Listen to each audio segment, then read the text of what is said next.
Assalamualaikum warahmatullahi wabarakatuh. Perkenalkan, nama saya Ina Harlina. Saya dari jurusan Sosiologi kelas karyawan. Sebelumnya saya mengucapkan terima kasih kepada Ibu dosen Ibu Fitri yang telah memberikan kesempatan kepada saya untuk memaparkan presentasi ini sebagai salah satu tugas UAS saya di semester 5 ini. Baiklah, saya mengambil tema pada materi pertemuan kita, yaitu mobilitas penduduk. Nah, di sini saya akan mempresentasikan mengenai mobilitas penduduk.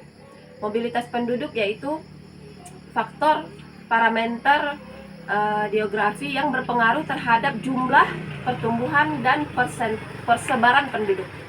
Nah, mobilitas penduduk sudah berjalan sepanjang sejarah manusia.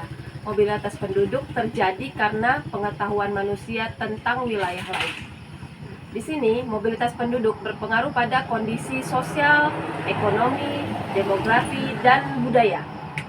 Nah, budaya sangat berpengaruh kepada mobilitas penduduk. Begitu juga ekonomi, sosial, demografi, dan budaya itu sangat berpengaruh untuk mobilitas penduduk. Nah, guna mobilitas penduduk yaitu satu, menghitung pertumbuhan penduduk dan pola persebarannya. Dua, seleksi penduduk. Juga mengkaji karakteristik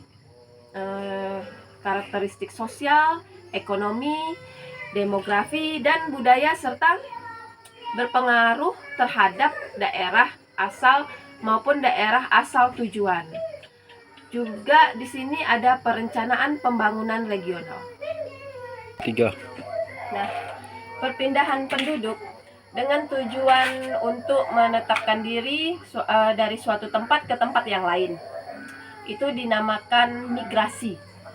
Sedangkan transmigrasi yaitu perpindahan penduduk dari suatu daerah untuk menetap ke daerah yang lain yang ditetapkan di dalam wilayah Republik Indonesia. Ada faktor-faktor penarik dari migran. Nah, yang pertama, rasa superior di tempat baru, memasuki lapangan kerja yang cocok begitu.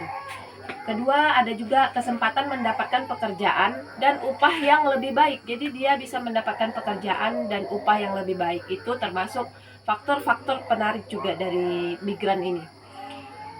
Ketiga, kesempatan pendidikan. Nah, kesempatan pendidikan ini juga menjadi faktor-faktor penarik dari. Nah, perpindahan atau mobilitas penduduk sudah sering dilakukan oleh masyarakat di Indonesia ini. Meskipun sudah sering dilakukan oleh kebanyakan masyarakat kita di Indonesia. Nah, masyarakat terlihatnya menganggap mobilitas penduduk ini sepele. Kajian tentang mobilitas penduduk sebenarnya sangatlah penting, karena dengan mengkaji mobilitas penduduk, kita bisa melihat gambaran aktivitas masyarakat dalam suatu negara yang memiliki peran dalam proses modernisasi. Banyak faktor pendorong terjadinya perpindahan penduduk, seperti perbedaan sumber daya di setiap daerah. Perbedaan sumber daya di setiap daerah ini sangat berpengaruh terhadap faktor perpindahan penduduk.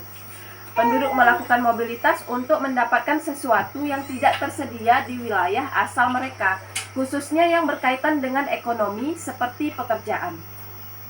Terdapat dua mobilitas penduduk yang biasa dilakukan oleh masyarakat, yaitu mobilitas permanen dan mobilitas non-permanen. Di sini saya akan menjelaskan pengertian mengenai mobilitas permanen dan non-permanen. Mobilitas permanen yaitu perpindahan penduduk dari suatu wilayah ke wilayah yang lain, tapi mereka menetap di situ. Mereka menetap di tempat wilayah yang mereka tuju itu. Sedangkan mobilitas non-permanen, jenis perpindahan penduduk yang dilakukan dari wilayah lain dari wilayah satu ke tempat wilayah yang baru, namun mereka tidak menetap di situ. Sifatnya mereka hanya sementara dengan waktu yang tidak tertentu. Itulah yang dimaksud dengan mobilitas non-permanen. Baiklah, demikian presentasi yang saya sampaikan. Sebelumnya saya mengucapkan terima kasih kepada Ibu dosen. Jika ada kesalahan dalam penyampaian, semoga bisa menjadi pelajaran untuk saya untuk mendapat ilmu yang lebih baik. Saya mengucapkan terima kasih kepada Ibu dosen memberikan materi-materi kepada kami untuk kami pelajari. Wassalamualaikum warahmatullahi wabarakatuh.